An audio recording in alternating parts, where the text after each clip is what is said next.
What's happening, Pod Squad? Welcome in to another episode of Mini Stripes on the YouTube machine, on the podcast machine, wherever you're watching, listening. Thank you for listening. This is probably the most asked question ever, not just to me, but just in general. People starting out, they want to start a striping business. How much money do I charge? This is the huge question, because when you first start out, you just don't know, right, how much to charge. Now, I would encourage anyone who is starting out, go onto Facebook and join some of the line striping groups or the pavement marking groups there, and just have a look at how many people ask this question. And then have a look at the comments in those questions. You're going to see that this is like a pretty touchy subject for a lot of people. You'll get some pretty obnoxious comments about it. And I think ultimately people want to help new people start out, but there's a couple things that you need to know when you're starting out and how you can start building your pricing. So the whole point of this video, I'm going to keep this really short, or this podcast. I'm going to keep it really short and just talk to you about like 2 or 3 things that I went through when I was starting my business and how I started finding my pricing. Okay. So first thing, a lot of guys starting out will base their pricing usually on a per foot basis based on here's what my competitors around me are charging, or the going rate as it's called. So you'll see this online a lot too, like, oh, in Detroit, like we only get 30 cents a foot, but over here in South Carolina, we get like $1 a foot.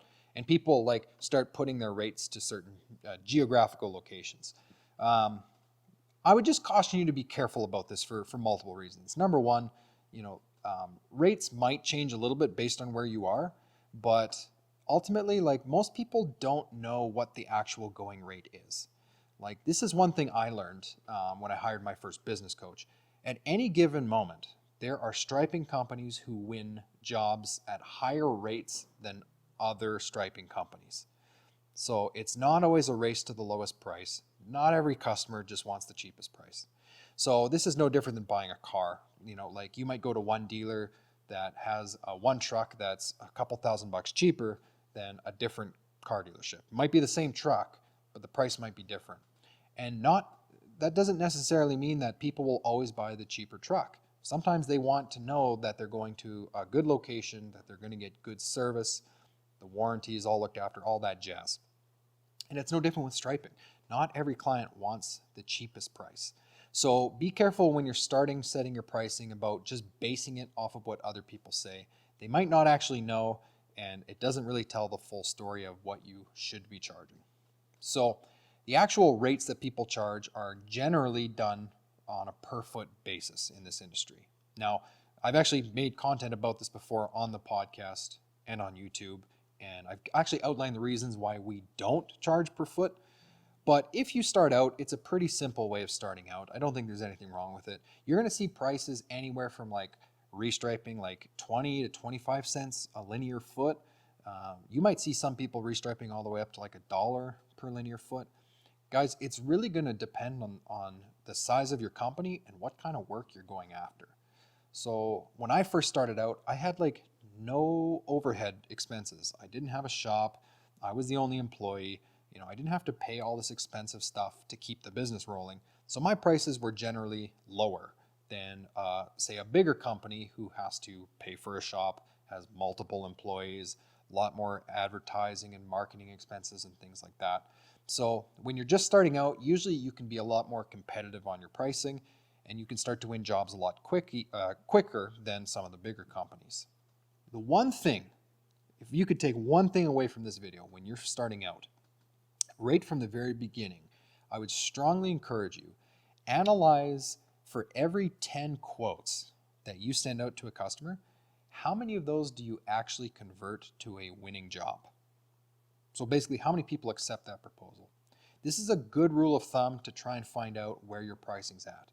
If you send out 10 quotes and 9 or all 10 of those people say yes, there's a good chance that you are underpricing your work.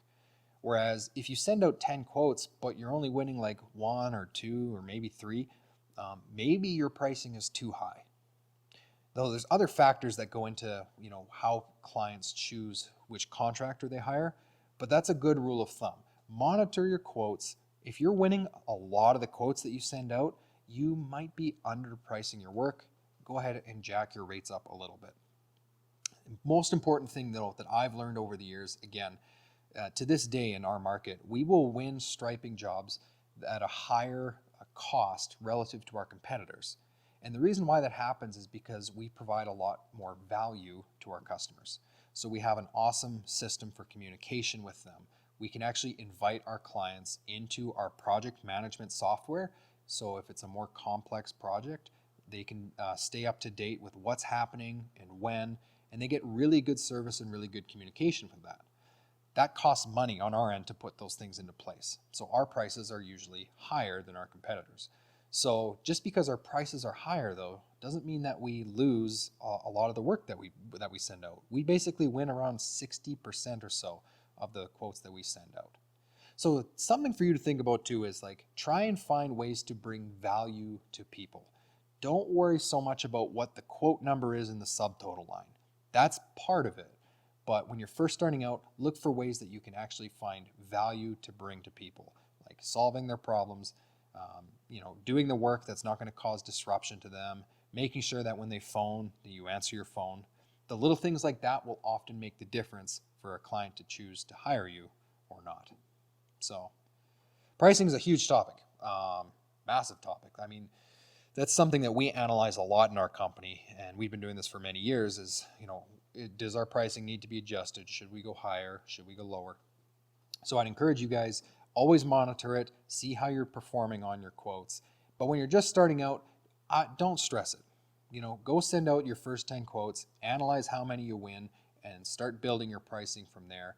Ultimately, at the end of the day, what we all want is net profit. And when you're first starting out, you won't know how to fully calculate your net profit, especially if this is your first business. It'll be very difficult for you to forecast that.